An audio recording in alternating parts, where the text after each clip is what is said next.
for the mind. The war's coming forth, never with the disguise. Another A-bot for you, who really wants it. Shot medals in my vocabulary. Rolling with the punches, I'm roll beating and jumping. Dealing with the problems, I got to be coping. Making it fit, and I click just like a Lego. I'll be Casio, but you can be tackled from the FBI to the CIA. I'm clearing out the path and here to LA. I be from C-Town, kicking the roof down, ripping up the mic and way past sundown.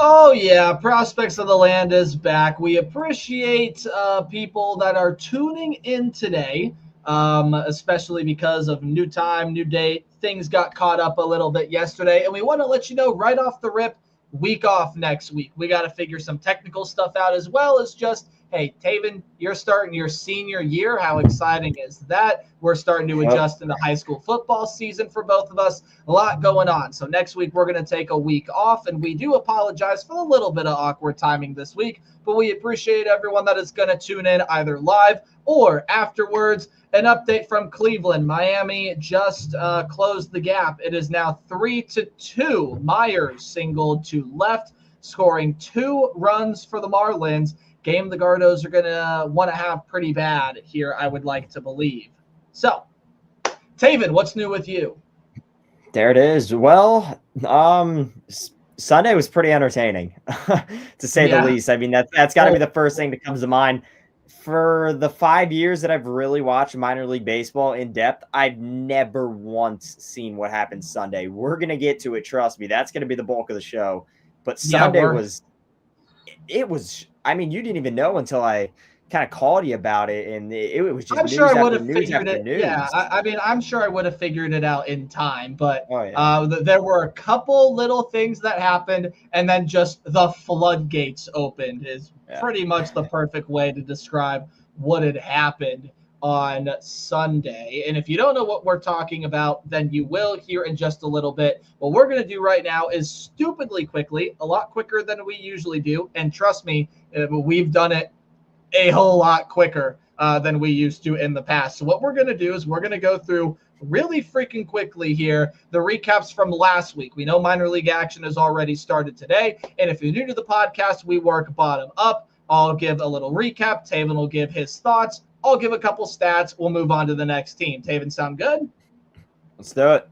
You can throw the first one up there. We start with the Lynchburg Hellcats. And well, this series against the Carolina Mudcats did not go as well as the last time. If you remember, a 6-game sweep, and Lynchburg clinched their first half championship when they last faced the Carolina Mudcats. This week didn't really go according to plan, as well as a lot of rain delays. You see there Wednesday and Thursday, you had games get postponed, canceled. You ended up playing a doubleheader there on Friday, and you overall are only able to take 2 out of the 5 games that you did end up playing. However, there were some solid performances. We have a very rare Lynchburg home run to talk about. Jose Perella hit a jack over the fence. He hit 273 that week. Juniker Caceres, he had himself a pretty darn solid week. Overall, though, there was a lot of mix mashing and shifting in the lineup with Lynchburg this past week. So no guy really is going to stand out that fully.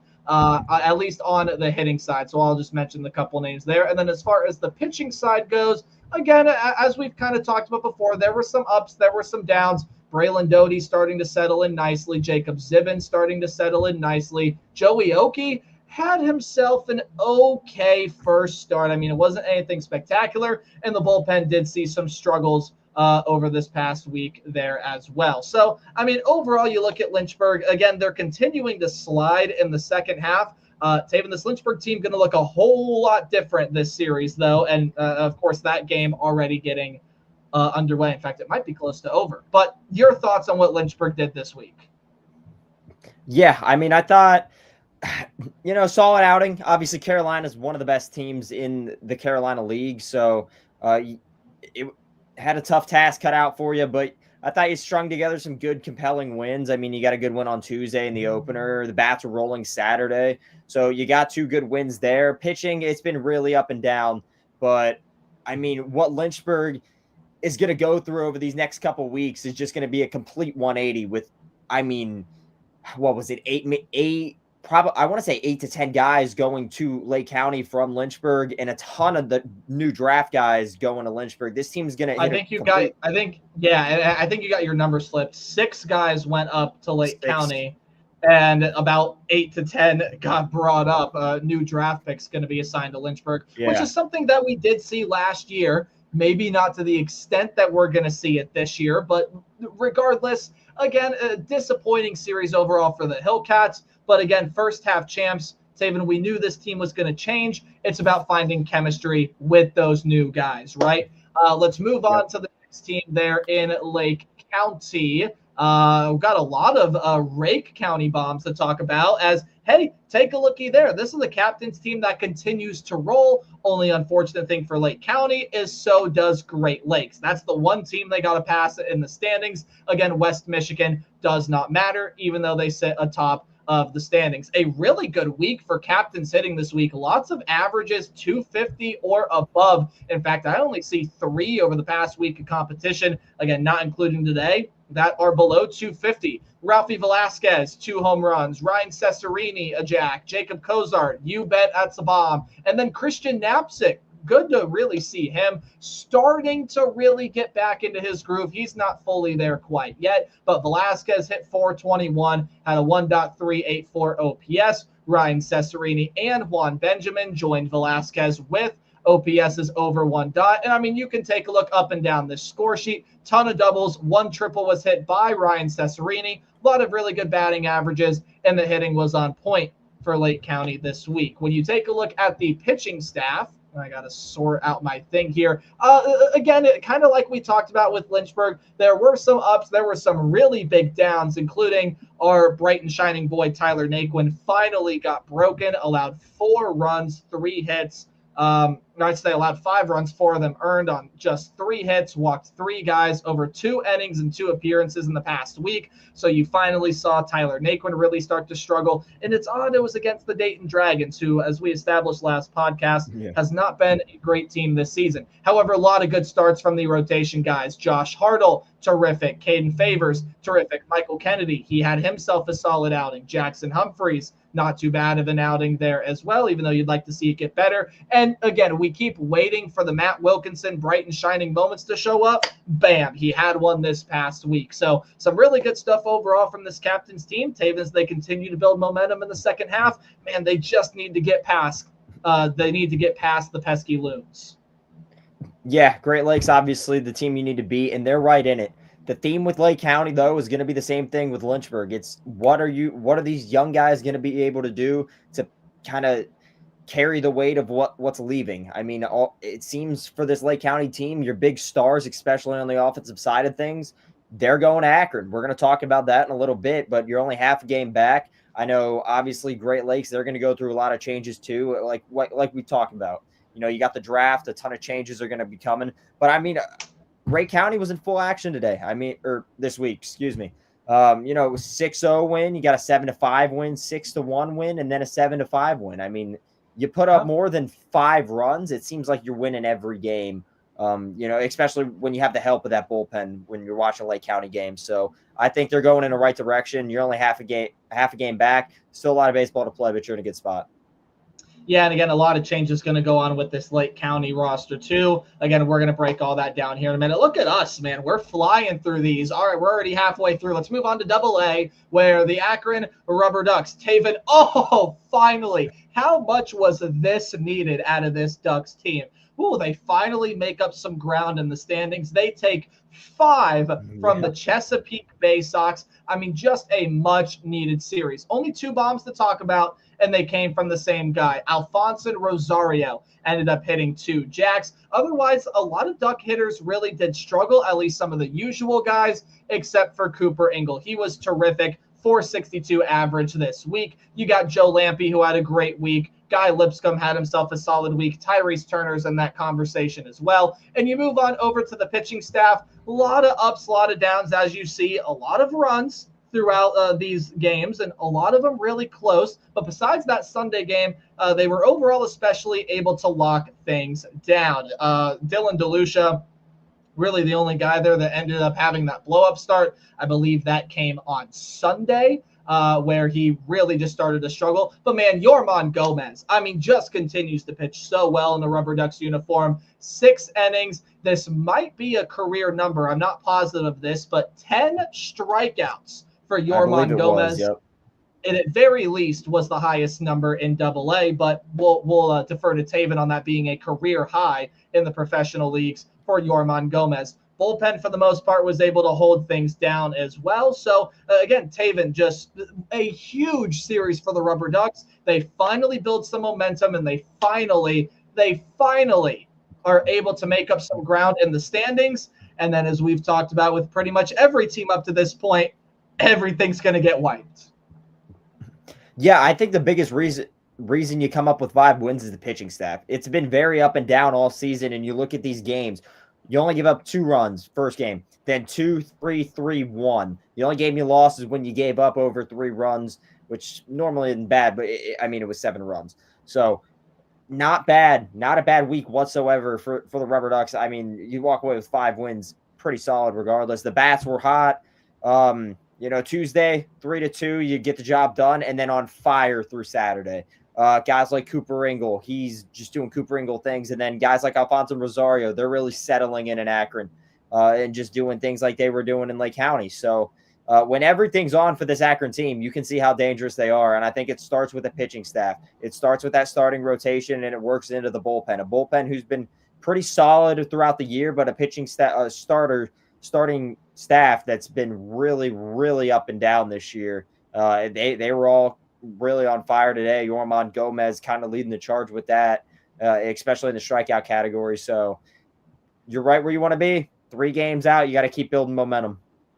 Yeah, and again, we'll see how much momentum they can keep building, especially with all the new changes that are going to be happening here within this team as well. All right, let's move on to the last one. We are on to Columbus. And again, Columbus continues to struggle. However, this was a team that was able to force the sweep by sweeping the weekend against the Gwinnett Stripers. They still are going to sit way back of Syracuse and Scranton. For Columbus, again, we talked about it last week, Taven. It's all about developing these prospects up to this point. However, a lot of bombs to talk about. 2 from Petey Halpin, 2 from Khalil Watson. Look at Khalil Watson figuring things out. In fact, over the past week, he was the only player to have a batting average over 300 for the Clippers, and his OPS was amazing. 1.433.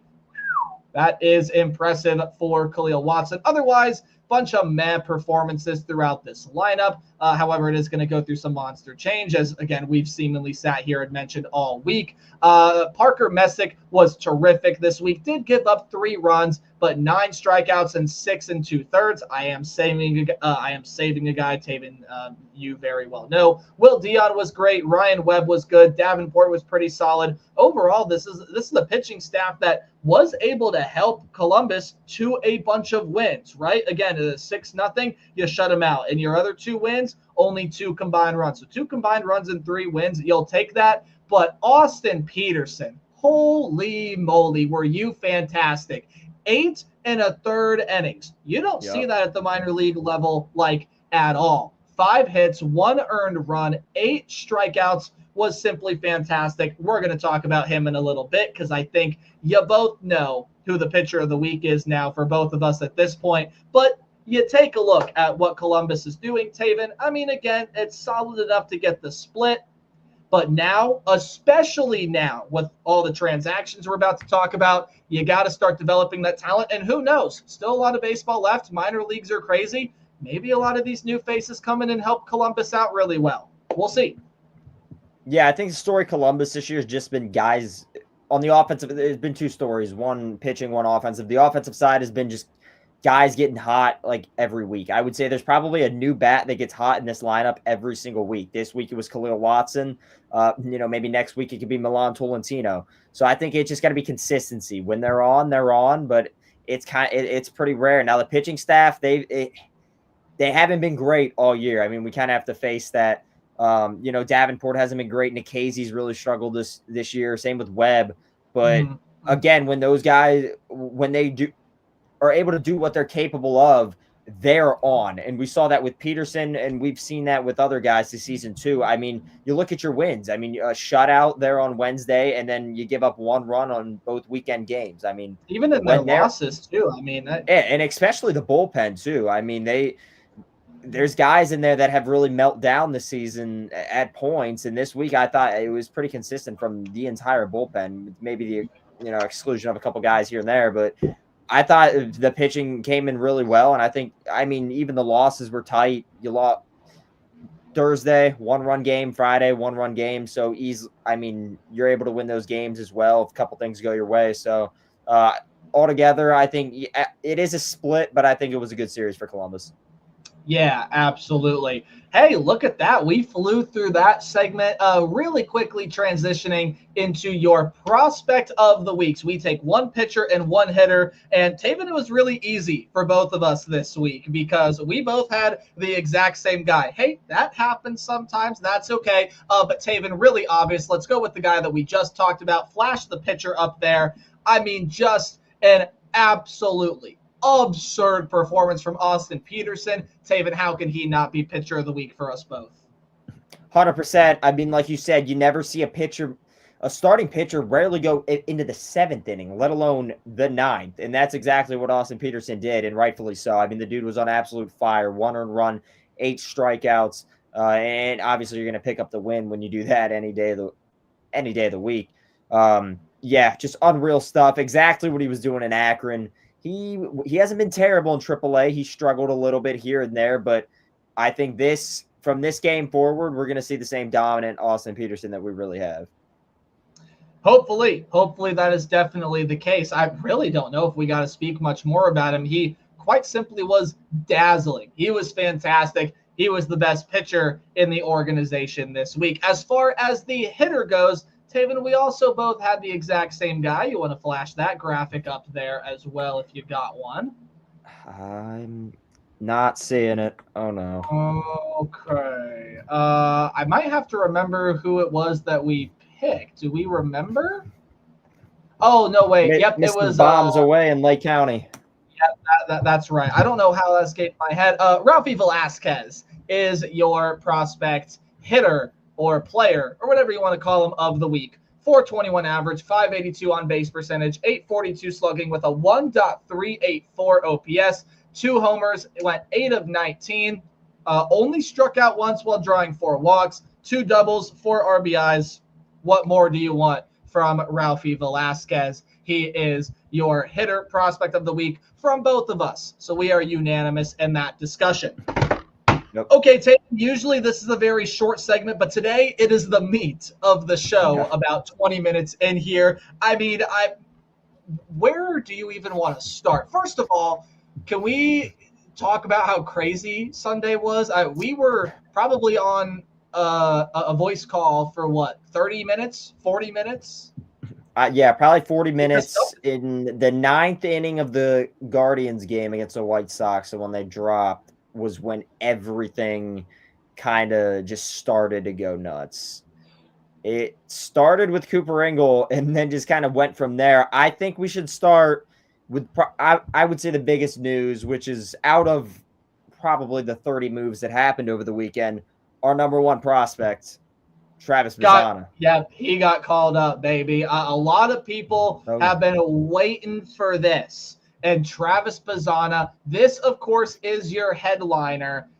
This is the move that, again, Guardians fans have been waiting for. They've been waiting for Kayfus to get called up. They've been waiting for DeLauder, of course, not happening because of the injury. But then they've been waiting for Travis Bazzana to get that call to AAA. Well, Taven, I think we both knew this was coming this year. Maybe not as early as you had thought it was going to happen. Same thing with the Chase DeLauder situation, but you also can't predict him getting hurt. This is a guy that is absolutely deserved of this promotion. I mean, just an absolutely phenomenal move here. Love Travis Bazzana getting called up to the next level. Has seen some good moments, has seen some bad moments, but overall his stats in AA this year have just been overall really, really good. 100%. Number 1 prospect. we knew he wasn't going to be in Akron long, but with the injury, I wasn't really sure when. I mean, I was thinking late August, maybe early September, join Columbus, but obviously it happened now, and it was a great time. I mean, if you're the Guardians, if you're me, if I'm in the Guardians kind of position, and I mean, Bazana, he's playing good baseball when healthy. Yeah, he's had his struggles here and there. Every guy's going to have that when they go to, the pros out of college. But I mean, a dude that's putting together great at bats at the plate. I mean, he's great in the field, and you kind of have to look at what's happening around the league. I mean, guys like Jack Caglione in the same draft class, he's already in the bigs. Guys like Chase Burns, he's in the bigs. I know you can't just go off that and rush a guy just because you see everybody else doing the same thing, and obviously he has an injury, but you can't help yourself but look. I mean, hey, our guys in AA, while those guys are, in the major leagues, you're going to have to make a move happen quick. And obviously you got to love the move with Travis Bazana here. I've seen a lot of people talk about maybe a playoff push for the Guards late September. Could we see Bazana? I don't know about that, but Columbus is a start. Yeah, I definitely agree with the school of thought that Columbus is probably where he's going to wind up this season. And when you take a look at next year, they are absolutely setting Bazana up to make this team. Now, based off contract situations, who would you drop off the Guardians? That's going to be a big point of contention. You're going to have to move a lot of utility players to true outfielders. And again, that's a conversation we can have during the offseason. But as far as right now, you throw Travis Bazana up into that middle infield role in Columbus. Juan Brito has been up and down, starting to stay healthy, but again, he's always been that player that's been hurt. This is very much so a move that I like a lot for Columbus. I love it for Travis Bazana. And to add on to the point about the draft picks moving up, right? I think you're starting to see baseball draft picks move a whole lot faster through the minor league system than I should say that I can't say than other sports, because other sports you throw them in the big leagues right away. Baseball is unique in that way, where guys usually sit in the minor league system, and a guy like Travis Bazana, even though he was the #1 overall pick way back in the day, would sit in the farm system for 4 or 5 years and then finally get his chance. Baseball's really changed, friends. These guys are getting called up fast. They're getting called up now, and this is a Bazana kid that I think is ready for that next level. Again, they're setting him up well to be in Cleveland next year. Here's his stat line in AA before we move on. 254 average, 25 RBIs, 5 home runs. Hey, look at that. You got it right there. 792 OPS with a 374 on base percentage. And you have to keep in mind that 5 home run total does not look that impressive. And again, it's still not a staggering number when you consider the overall playing time. He's only taken 213 at-bats, did miss a lengthy amount of time with injury. So keeping that in mind, you also tack on some stats you don't see here on this board. He does have 12 doubles at the AAA level, or I should say at the AA level, does have 3 triples. You see him draw 29 walks compared to 55 strikeouts. Not a bad ratio there by any means. The Aussie is ready for his AAA debut. Even another thing there as well, you can tack on 10 stolen bases, even while he was rehabbing an ACL there as well. Not an ACL injury in the Arizona Complex League. So he's ready for the moment. I really, really like the move. But, Taven, we know Bazana is the big one. We got to get to all the others, too, because, were there just a ton of them. There were so many that came up through the ranks. Taven, I think we just jump right into it. Flash up the big graphic. Let's go from Akron up to Columbus. Let's actually, before we do that, take it away for a second. We do have to throw. We do have to throw. Well, it was a false start on my part, so I will take blame for that. We do have to throw some condolences and well wishes to a lot of cuts that were made. And this is the reality of the business. When you draft a ton of guys, you're going to end up cutting a lot of guys. A really, really unfortunate thing. From Columbus, Jake Anchia and Luis Frias. Both of them are gone. Unfortunately, from Akron, Sean Rapp has been cut. One of the heroes of the Midwest League Championship Series last year for Lake County. He is no longer with the organization. We wish him well. Robert Wiegelnick, Dwayne Matos. Those were both guys in Lake County. They are gone. You have an outfielder in Mason Bolivar that is cut off the Arizona Complex League roster. And then some more cuts from the likes of Lynchburg that were announced on Monday. Robert Lopez, Christopher Espinola, they are both gone off of the Lynchburg roster. So that's 8 guys right there. Also, you had mentioned that Andrew Misiazek had been cut from the Columbus roster. So 9 cuts have happened in the very short span of, I'll say what, Taven, about 72 hours, if that. Yeah. So again, we sit up here and we recognize it's part of the business. We never want to see anyone get let go. Inevitably, people do, and we wish all those players well. Taven, what say you? Yeah, 100%.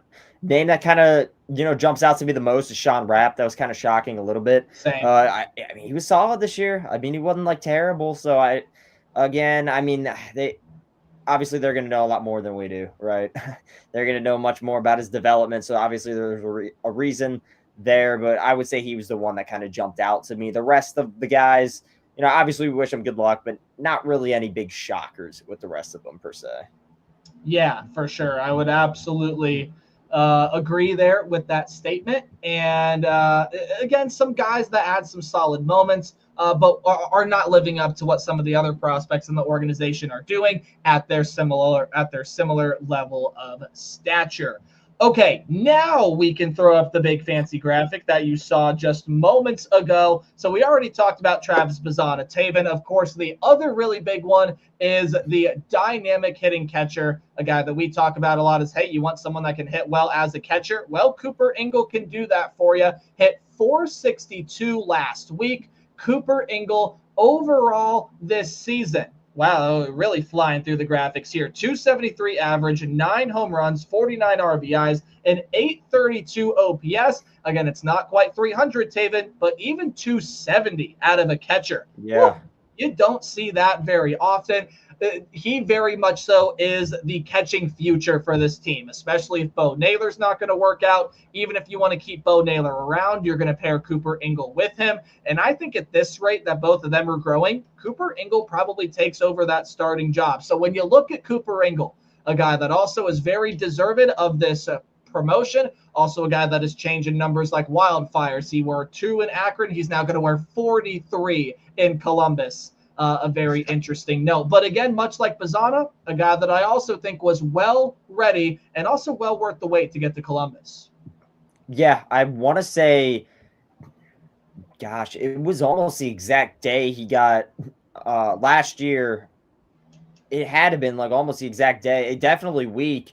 Cooper Ingle, that's when they promoted him from Lake County to Akron. So knew it was coming at some point. The dude's an absolute machine with the bat. You never see even if your catcher hits 240 anymore, that seems unreal. A dude that finished last year hitting 300, on the year. He was the Midwest League MVP. So we have high, obviously just praise the dude, obviously.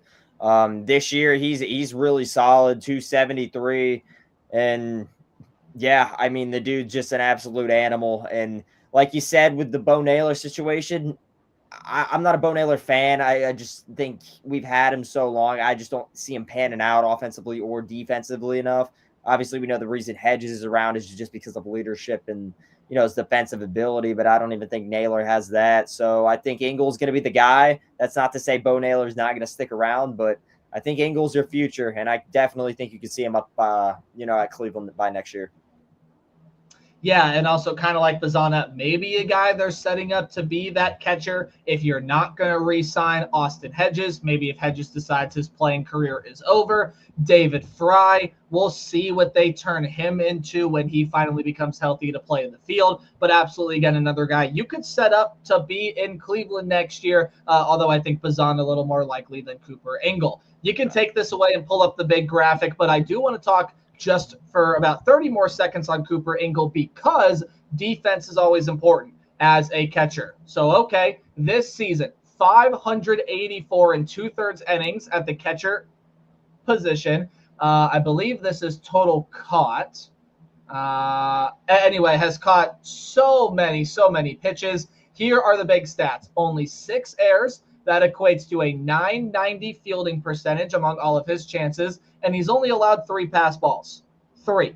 So what he can do with the stick, he can do with the glove behind the dish as well. So really good moments there. And then more minor transactions, but still very noteworthy names. Ross Carver gets the call to Columbus. Overall, he's really struggled at points this year, but again, you got to promote some pitchers. And Ross Carver, of course, been with this organization for a while, so about time he gets a tryout at the AAA level. Same thing with Tommy Mace. Tommy Mace has had some ups, had some downs. Overall, probably hasn't been too pretty in Columbus, but you are going to get, or I say in Akron, but you are going to get him the call up to Columbus and see if he can figure things out at the next level. So those are the 2 pitchers transferring. Of course, the 2 big ones are in the middle of your screen with Bazana and Engel. There you have it. Akron to Columbus. Taven, overall thoughts. You can speak on Carver and Mace. Maybe a little bit on Engel. I didn't give you room to talk about his defense. Yeah, his defense, obviously, it's great. I mean, the dude, and it's impressive too. I mean, you don't have to be a huge guy as a catcher, but I mean, Cooper Engel, I want to say he's 5'9". I mean, or 5'8". He's a short dude, so he's great. He is 5'8", 190. 5'8", yep. So, I mean, small dude, but obviously it doesn't faze him at all. When you go over to the Carver-Mace conversation, Mace, you knew he's going to have to get promoted eventually. He's been really up and down since he started with Akron in late 2021. I think it was September of 21. Wow. Yeah, he's been there for a minute, but yeah, Mace, I mean, he's shown flashes of being a really great pitcher. He's also had not great games, so it'll be interesting to see what he does in Columbus. Carver didn't make much sense just because the dude has really struggled ever since he was with us in 23. In 23, he was he was not a good starter at all. I mean, they knew that. They transitioned him into the bullpen last year. Showed flashes of being solid, but again, very up and down, a little more down than up. So an older guy, you're going to have to promote him or you're going to have to, release him. Obviously, they didn't go the release route, so they're going to give him an opportunity. Columbus, hopefully he can capitalize on that. But yeah, you're just going to have to – name of the game is make room. And I think Carver was that guy that they're just going to give the nod to. Yeah, and exactly like you said there, the potential within Ross Carver, I think, is a lot greater than you're going to see of some of the other pitchers in Akron, at least that have stayed healthy up to this point. I think you look at a guy like Alaska Abney, probably has got a lot more potential than Ross Carver, at least in my opinion. But again, a guy that had been there for quite some time. Why not? Let's see what he can do at the AAA level. I'm with you. That one was kind of like okay, sure, fine, throw him in there, I guess. Obviously, Bazana is the big name. We are thrilled to have him in Columbus, and then Cooper Engel there as well.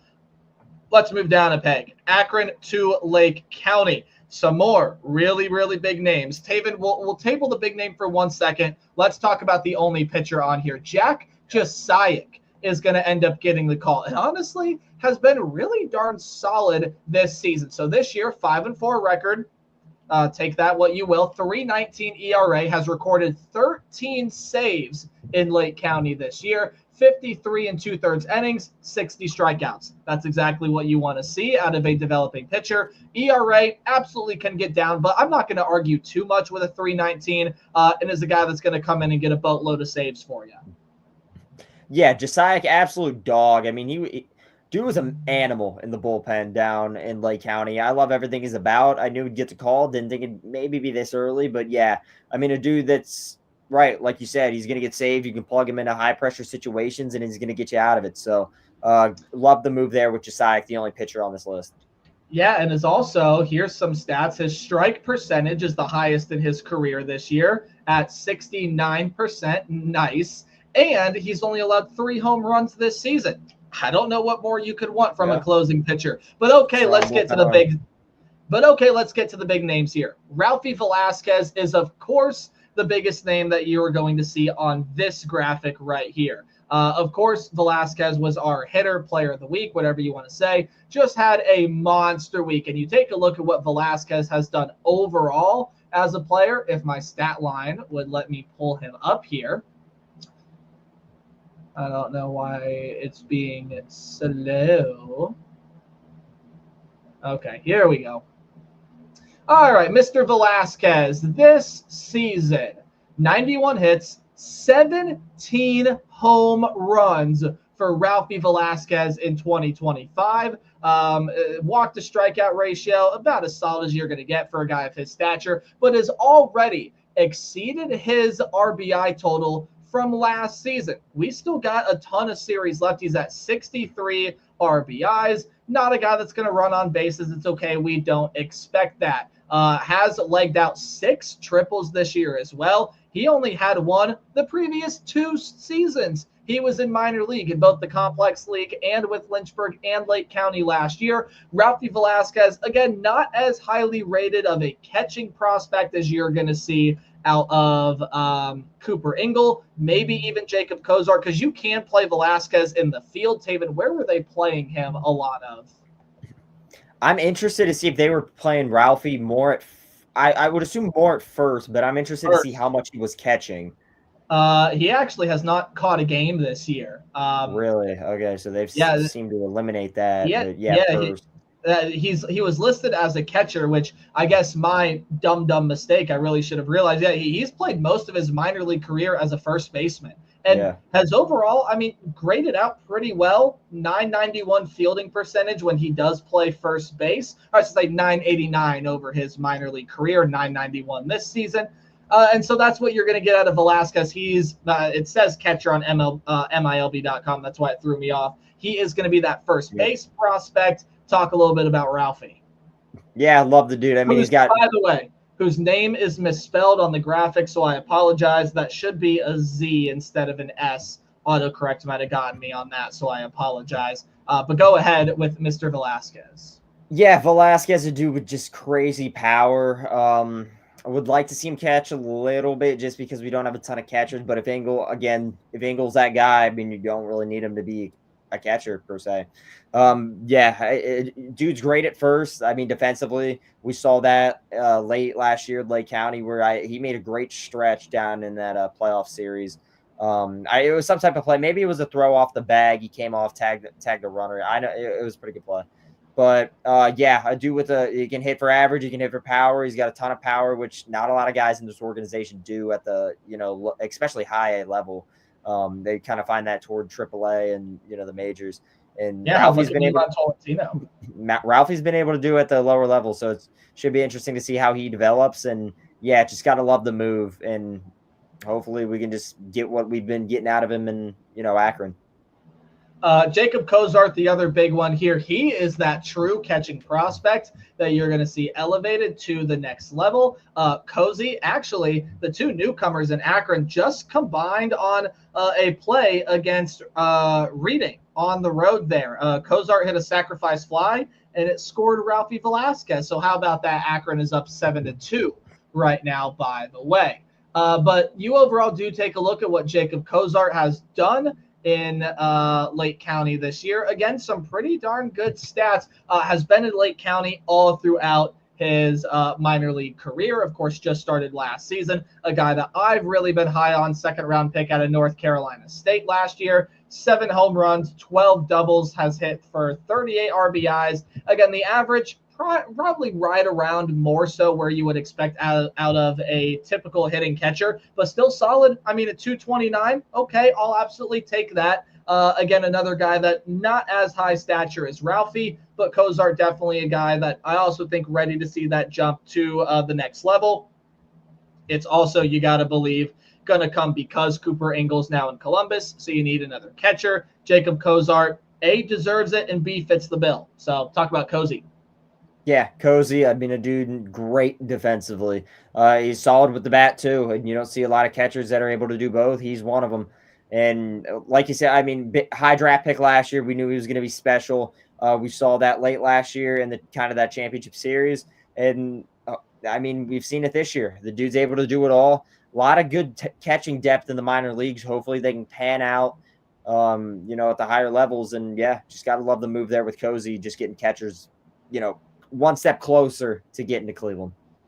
Yeah, and of course, catcher been one of the big points of contention at the major league club there as well. And then Christian Knapczyk gets called up to Akron as well. Knapczyk, a guy that was really, really hot for a point for Lake County this year, has kind of struggled as of late, but you're starting to see him get that groove back. And I think a very nice time to give him that promotion when he's starting to get that groove back coming up here to the Akron Rubber Ducks. Any final thoughts about these four lovely people on screen?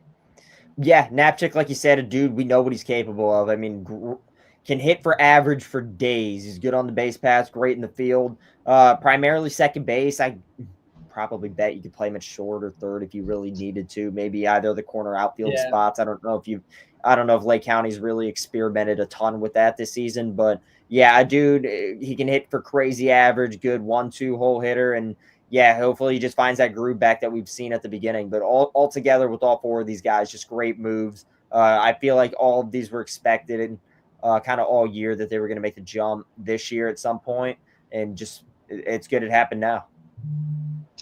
Okay, we will send it off to so the way that we had to break up the Lynchburg to Lake County was by hitters and pitchers. Taven, you throw up whatever graphic you want to start with first, and I'll play off you. All right, we'll go with the pitchers first for the Lynchburg Hellcats. So jumping up from the pitching standpoint, you are going to see our man Rafe Schlesinger. Taven, he is a guy that kind of struggled in the beginning, but I mean, you look as of late, he has found his stride. The overall numbers are probably not going to tell the full story. You'll look at how Mr. Rafe has been pitching as of late. And by the way, I think he put something out on Instagram, Twitter, whatever. Rafe County does sound pretty darn good. Yeah, Rafe County. He's going to tear it up there. I mean, we saw what he's been able to do the second half, and the dude's been on absolute fire second half. Everything. His walk to strikeout ratio, his strikeout total, going innings. He's not giving up the long ball anymore, which is kind of something he struggled with a little bit at the beginning. His earned runs. 2 homers this year, though, but it feels like he should have more than that.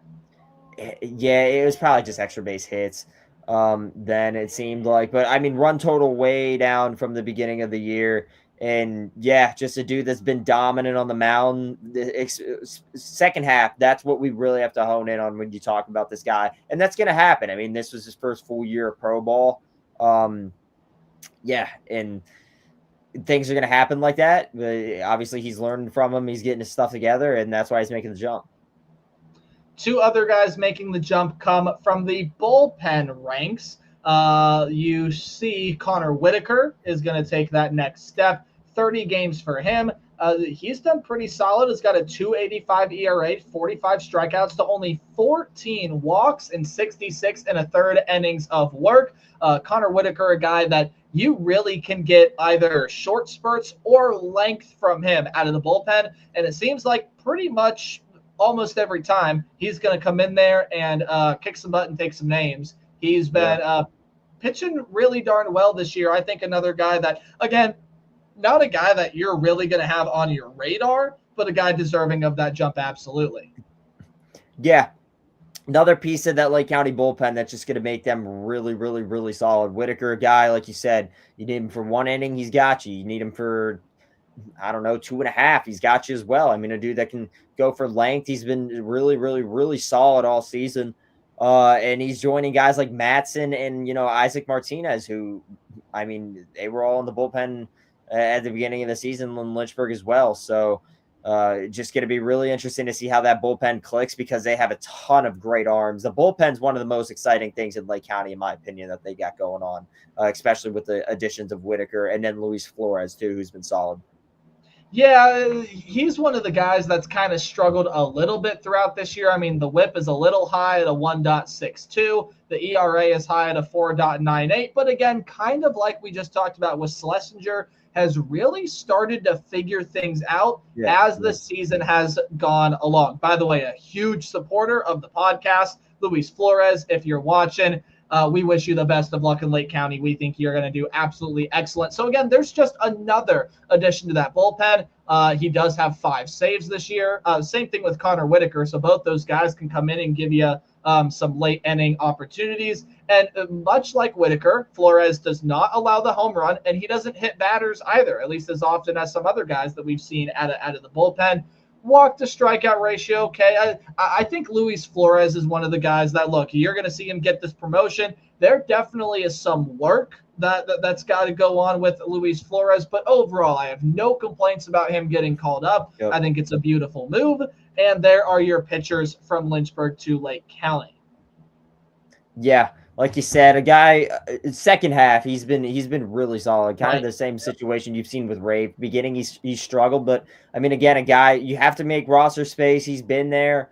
I wouldn't say for like a long period, but longer than some of the other guys. So you're going to have to move one of them up. And obviously, he's got some stuff that they like and they've seen, and that's a big reason why he's going up. And again, he could be a very, very, strong piece for that Lake County bullpen. Absolutely. Let's get over to the hitting side of things because there were some good guys that got called up here. Again, no one as big as, say, like a Welvin Francisca or anybody of the like. However, you take a look at some still really good players. Garrett Howe gets the call here coming up. He, of course, is in the middle of the screen because to me, Taven, he might very well be that biggest piece, although you could argue any of the other two guys there as well. But for the likes of Garrett Howe, middle infield prospect, he's hitting 211, only has got one home run. Oh, did we spell something? Or did you just drop something? Phone dropped. We're good. Oh, okay. I thought you just like spilled water everywhere. I heard something thud. Garrett Howe, a guy that has been, I don't want to say here for quite some time, but longer than most, right? 81 games this year, 56 hits. Again, he's been a guy that's been solid. You look at the two guys outside of him, Bennett Thompson getting that call. Again, as catcher prospects continue to come up. Honestly, now that I'm thinking about it, he's probably the biggest name out of these three that gets called up. He's batting .269. Walk to strikeout ratio looks fantastic. Again, no one in Lynchburg really hits for a whole lot of power, but does have 15 doubles, which is tied for the most on the team, and it was tied with Jeffrey Mercedes, or I said that not tied with Jeffrey Mercedes. Jeffrey Mercedes just one back, but Mercedes has also been playing well. 239 average in Lynchburg this year. All three of the guys I mentioned going to sit right around that 580 to 680 OPS ranks. Actually, Bennett Thompson, I was reading the wrong stat line, has a 724. So OPS is kind of a little bit everywhere. Overall, three guys that probably are not as thrilling as some of the other names that you're going to see get called up. But I think all three did their time in Lynchburg. Let's see what they can do in Lake County. Yeah, I mean, arguably Bennett Thompson, I would argue he's the biggest move. Or biggest call up you have. Again, a catcher hitting over 240 is kind of something special in this day and age, and that's what Bennett Thompson's able to do. Great defense behind the plate, doubles. He's got power. He can hit for contact if you need him to. That's what he's about, and just an absolute dog on this Lynchburg team. Love everything he's about. An Oregon guy from last year. I remember took him in the draft. One of the later or mid to late rounds, which is an absolute steal for a guy of his caliber. And we've just been seeing him do great things with the bats. I believe that's right. Yeah. Sounds right. Just a guy who able to do everything on both ends of the ball. Got to love him. Mercedes, same thing. He's been hitting the ball fairly well. A lot of these guys have heated up definitely in the second half, and Mercedes has been one of them. And then Howe, another solid guy in the infield. Again, like you said, a guy who's been there a little longer than everybody else. Not saying he's been there for like a ton, like a long stint, but longer than everybody else. So you're going to have to make a move to get some of these guys that you just kind of drafted. And a lot of college guys too, that you're not going to really put in the ACL. So, right. Well, speaking of college guys, David, that is all of the promotions. Woof. Okay. We're through that. So we're through all of the promotions and guys that are going to get the call up throughout the minor league system. Taven, we got a ton of prospects that have been assigned. Before you throw up the graphic, I will tell you who is going into the complex. A lot of pitchers: Evan Trest, Derek Munoz, Aaron Savary, Harrison Bodendorf, Ryan DeSanto, Nelson Keljo, and Ryan Prager. The last four names in Bodendorf, DeSanto, Kelger, and Prager are all southpaws. They are lefties. Infielders, Anthony Martinez at first base and Dean Curley at shortstop are in the complex league. And of course, Jace Laviolette. He's not going to make his professional debut until next season. But Laviolette, the first round pick from this year, a guy that you can have differing opinions on, but overall the consensus, people like him out of Texas A&M. He is a guy that is again plays the outfield, and we'll see his professional debut. But throw up the graphic now, my friend. We'll pull the tweet from Guardians Prospective. Appreciate all his support on the podcast too, by the way, especially collabing with stuff on IG. Oh, yeah. Here are the 2025 MLB draft picks that have been assigned to Low A Lynchburg. Luke Fernandez, Will McCausland, Zane Petty, all pitchers. Couple catchers, Tyler Howard and Cannon Peebles. First baseman, Riley Nelson. He was the Vanderbilt pick that I really liked. Couple other infield players in Luke Hill and Anthony Silva. And then not a surprise to see Aaron Walton get there. I think he was the first prospect and draft pick that they signed, as well as even assigned to a league in general. And then Nolan Schubert also going off to Lynchburg. What did we tell you? Minor leagues are crazy. After the draft, about this time in August is when everything gets flipped on its head. You're probably seeing a lot more things get flipped on its head this year than we saw last year or have seen in the past with this organization. But, I mean, boom, you take a look at all of it right there. Taven, who stands out to you from this list? To me, it's Riley Nelson. Get another first base prospect there into Lynchburg. Yeah, Aaron Walton, another guy that kind of shoots out. His name pops to you. I want to say he was a third rounder. I definitely at the latest third rounder. A third round, or he was that competitive balance pick. He's the outfielder from Zona. Right. Obviously a guy who's a college guy, so he's ready to play pro ball. I don't really need to mess around with him in the ACL. I really interested to see what he can do. And my guy Cannon Peebles. What is there to say? I mean, you got a name like that, you deserve to be in pro ball. That's my dude. I'm riding with him, forever. So that's got to be another guy that steps out to you, Nate. Nate, that's my guy going forward. Cannon Peebles.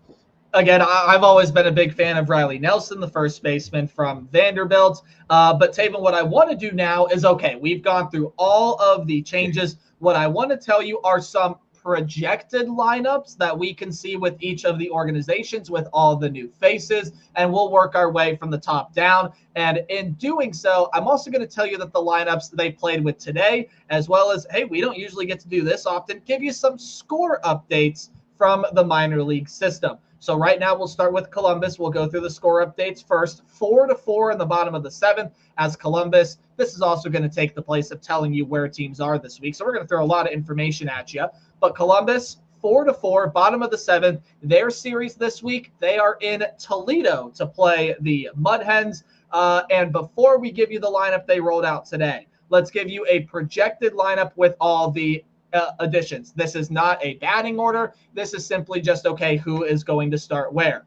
Cooper Ingle behind the dish. You read your infield left to right. First baseman, John Kenzie Noel. Second baseman, Travis Bazzana. Shortstop, Milan Tolentino. Third baseman, Will Wilson. Outfield left to right. Khalil Watson in left. Petey Halpin in center. Jonathan Rodriguez in right field with George Valera being that DH. Your bench looks like Christian Cairo. You do have Frias there as well. That's Diane Frias, Yordis Valdez, Cody Huff, Dom Nunez, and on the injured reserve in Columbus are Juan Brito and Chase DeLauder.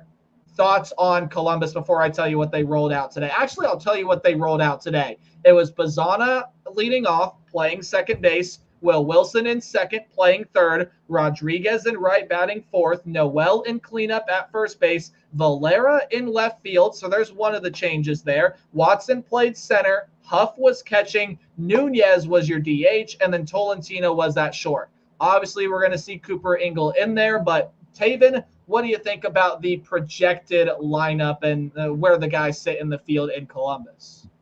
Yeah, I like it. Obviously, you got a ton of new young stars. After losing Kafis, you saw a little bit of prospect. There wasn't a lot of pop there. Hey, you got Engel, you got Bazzana, boom. You also got a lot of those quad A players that we kind of talk about. Noel, Will Wilson. Now Jonathan Rodriguez is back. AAA All-Stars, so they really should be able to start putting some wins together, especially with this, the bats that they have. If the pitching's just average, they should be able to really start getting on a roll. And we do have to say this about Columbus as well. There are a couple of transactions that we missed. Both Rubber Ducks last season, Dion Frias and Yordis Valdez, have both been placed on the development list in Columbus. They're not cut. They're not technically with the team. They're just kind of in that stage where, like, okay, we want to develop you more before we add you to the roster. That's at least what I see the development list as. But we'll move on here and talk about the Akron potential lineup. I don't think I'm actually going to give the starting lineup from today because, again, it's not going to be the projected lineup, right? However, Akron is up 7-6 right now against Reading. Dylan Campbell for the Fightin' Phils did just hit a 2-run homer. They are in the bottom of the 5th. Akron looking to continue that push towards the playoffs after that great series against Chesapeake. Here's the potential with Akron. We'll read it the same way. Catcher, Jacob Kozart. First baseman, Ralphie Velasquez. Second base, Christian Knapczyk. And shortstop, Angel Yanao, kind of getting lost in all the transaction mix. Third baseman, Tyrese Turner. And then the outfield, left field, Joe Lampe, Alfonso Rosario at center field, Guy Lipscomb in right field, and Jorge Burgos in that DH spot. Your bench, Jonah Advincula, Cameron Barstad, Kyle Dernetti, and Jake Fox. And there are quite a few guys on the injured list there as well, such as Wilfredo Antunez, Alex Mooney, Boyd also on that list. Thoughts on Akron? I quite like it. 2 for 2 so far. Outside of Lampe, that's literally the Lake County team from last year. Yeah. Which, again, they won the championship, so that's not a bad thing whatsoever. That was a really fun team to watch. So, again, the pitching staff's on. They should be able to continue to rake with the bats. And you want to see this Akron team continue to build momentum. How about just rebuilding a squad that, I don't know, won a championship last year? Not too bad, if you ask me, at least from a lineup standpoint. So now we'll move on up here to, or I should say we're working from the top down, so we're going to work down to the Lake County captains. Again, reading it the same way. Tommy Hawk is on injured reserve, so we do have to mention that right now. I think he normally would be a starting piece here. Bennett Thompson behind the dish catching, Nate Collado, Juan Benjamin, that's first and second, Jose Devers at short, Jeffrey Mercedes at third, outfield Esteban Gonzalez, Jason Churio, and Ryan Cesarini, with your DH being Nick Mitchell. On the bench, Garrett Howell, Johnny Tincher, and Kevin Rivas. Solid, really solid. I mean, all guys are able to get a hit at any moment that you need them to. Yeah. Again, I think you're looking there at Columbus and Akron. Those are two lineups that are really going to pop out at you.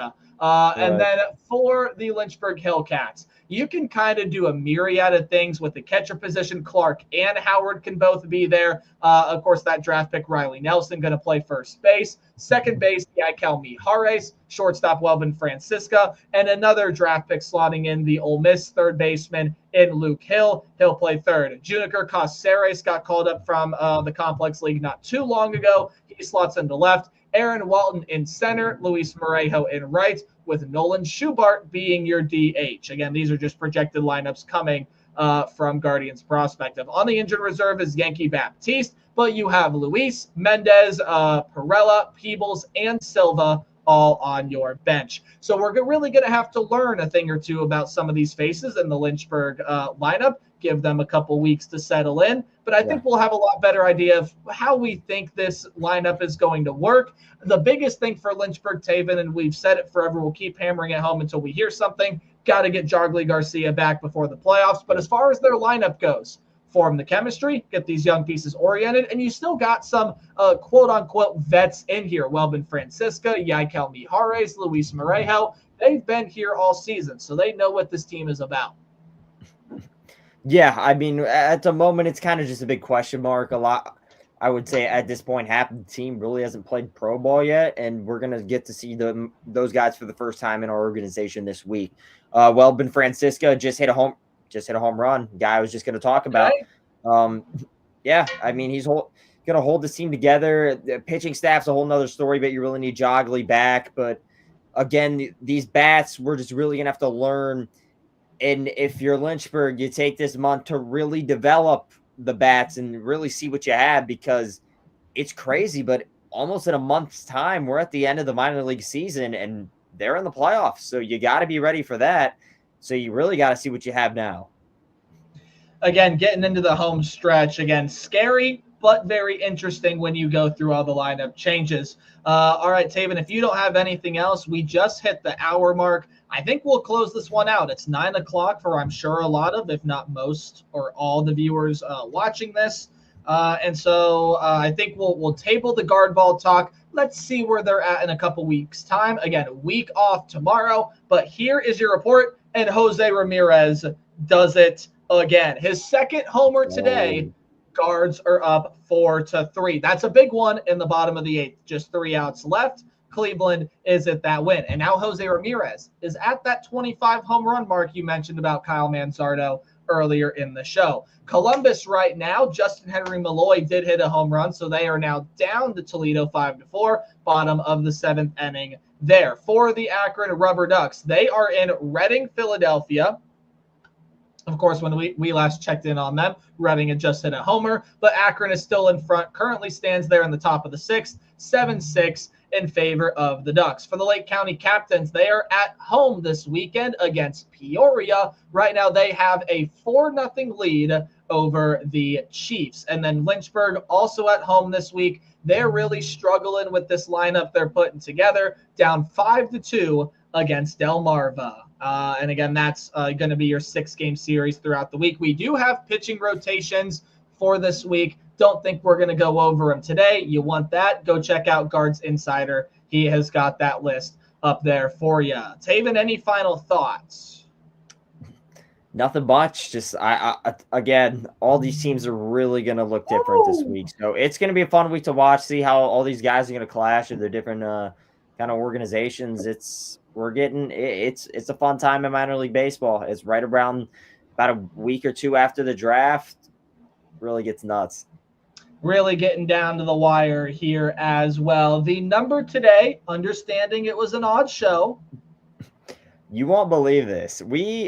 It worked in our favor this week. 44 was the number today. Look at that. People turning up. I am impressed with the people. And we got up there quick. We got up there quick too. Yep. That is awesome for the people. Hey, Tuesday night, maybe we'll move it to Tuesday nights now. I'm just kidding. We're going to keep it back on Mondays. Hey, next week we got a lot of scheduling conflicts going on, as well as we got to figure out some technical things on our side. So we're going to take a week off next week. Hopefully nothing too crazy happens. If it does, at the end here of the stream, it'll show you where to watch or where to follow us on Twitter, Instagram. Of course, we're getting a whole ton of graphics working there on Instagram and a lot of engagement going on there. A lot of guys collabing. Guardians Prospective really helping us out, so we appreciate him full and full. Really crazy time to be a Guardians fan right now. They have 2 outs, bottom of the 8th. Jose Ramirez with the go-ahead home run. They're up 4-3. We'll send you on your way to watch Closer Cade close it out in the top of the 9th. Hopefully. Bring on Cade Smith. Well, bring on Cade Smith. We appreciate all 44 of you sticking with us today. I mean, not a regular time, but it was a good show. Delivered. A round of applause. Y'all delivered. A lot of prospect news to go over, so we appreciate everybody sticking with us. Off week next week. But after that, we should be back rolling and home stretch of the minor league season. And what I will say is, again, with the technology situation, technology has loved us this year, having it. We are going to keep you all updated. So if we have to push back another week, which I don't see as likely right now, but obviously we haven't fully dived on into the issue that we are going to be encountering here pretty soon. So overall, we're going to keep you guys updated, plan for 1 week off. We'll update the schedule if need be. Taven, get us out of here. Normally, I'd say I'm going to go have dinner. Now I'm going to go to bed. Got to watch that guard ball victory first. You know it.